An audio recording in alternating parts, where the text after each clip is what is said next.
Puta, naka-live ba? Shut out! Shut out! Yun ang naka-live ba? Hello. Pera!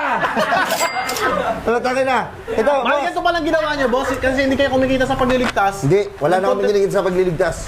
Boss, tangin lang, paano yung nililigtas niyo? Kinokontent niyo na lang yung mga nililigtas niyo. Content na lang namin. Minsan kasi ganito. Di ba, may hingi ng tulong. Spider-Man! Oo. Plastic Man! Uy, gago. Putang ina. Lumalawan siya, lumalapad siya. Gogo. Bakit ito dun? Pakita mo. Ina, isa pa to. Ganun ka, men. Ay, Tol, si John Cena yan, tol. Di ba, may sumihingi ng tulong. Spider-Man. Okay, guys. May nanghihingi ng tulong sa atin ngayon. Get ready with me. paano kung maano na siya, tapos nagbablog ka pa, may Hindi nga, intro ka ganito pa. ka nangyari nun. Oo. Ay, boss, tutulungan na natin siya. Ay, nalaglag siya, guys. Hindi na natin siya natulungan. Aray ko po. Bawi na lang po tayo next live. See you. Okay na, pero okay din yung ginagawa mo kaysa